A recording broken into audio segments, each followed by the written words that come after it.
Ida Always by Caron, Levis, and Charles Santoso. Gus lived in a big park in the middle of an even bigger city. Buildings grew around him and shifted the shape of the sky. Zookeepers poked in and out. Visitors came and went. But every morning, when keys clicked and shoes clacked, Gus crawled out of his cave and spent his day with Ida. Ida was right there, always. When Gus tossed the ball, Ida was there to catch it. When Gus splashed water, Ida was there to splash him right back. They chased and raced until school bells rang. Then the two friends flopped onto their favorite rock while the city pulsed around them. I wish we could see it, Gus sighed. You don't have to see it to feel it, said Ida. Listen. They heard buses groan, trucks rumble, police whistle, taxis honk, pigeons coo. People say, hey, wait, yo, hello, and children laugh. That's the city's heartbeat, said Ida. It's right here with us, always.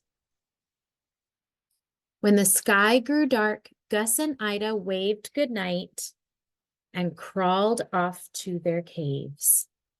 With the subways humming underground, they added their snores to the sounds of their city. Every day was always the same. Until one morning, when keys clicked and shoes clacked, Gus crawled out. But Ida wasn't there. Gus lumbered to Ida's cave. He heard her breathing, coughing, snoring, sleeping. He sat in their sunniest spot and waited. The coffee carts ground their beans, and the squirrels squabbled over crumbs. Visitors shuffled in, keepers bustled about. Ida had never slept so late. Snow monkeys and taxicabs screeched. Ice cream trucks jingled. Still, Ida didn't come. Keeper Sonia came instead. Sonia told Gus that Ida was very sick. Usually, there's a way to make a sick bear better, but this time was different. Ida wouldn't hurt, but she would get tired and too weak to swim and play. Then one day, when her body stopped working, Ida would die. Sonia's voice was soft. But the words felt rough to Gus. His insides churned, his chin shook, the sky rumbled. Gus rushed to his friend. Don't go, he growled.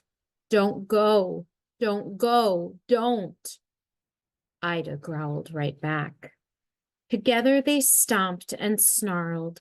Their growls turned into howls so loud they filled up the zoo, rising higher than skyscrapers, scaring pigeons, surging toward stars. And then they stopped. Two friends folded into one shadow and slumped quietly on the rocks. Two bears' noses sniffled. Two bears' breaths panted. Two bears' hearts echoed each other's beat. A plane roared overhead. Gus and Ida wondered where it was going. They wondered where Ida was going too. They wondered and guessed and imagined and whispered nose to nose. Wherever I go, said Ida, I'll bet I'll always smell your fishy breath. That made Gus smile. He wasn't sure if he should, but Ida was giggling too. They let their laughs bounce back and forth between them. From then on, Ida spent most days in her cave. She slept a lot, but she didn't hurt. The keepers took good care of her. And Gus helped. He would bring her her favorite toys and fishy treats. He brought her visitors' notes. There were growling days and laughing days and days that mixed them up. Sometimes Ida needed a moment alone, and sometimes Gus did too. But at the end of each day, Gus always told Ida, "I'll miss you." And Ida always told Gus, "I'll miss you too." Then they cuddle until the sky drew dark and the lamps of the city clicked on.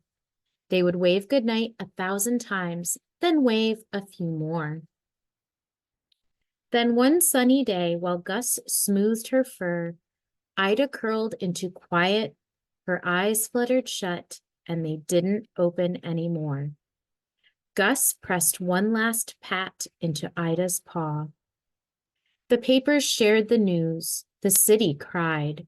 For days, the zoo was filled with goodbyes. Now when keys clicked and shoes clack, Gus crawls out of his cave knowing Ida won't be there. He dives and swims alone, and he eats his lunch with Sonia. They roll Ida's favorite yellow ball.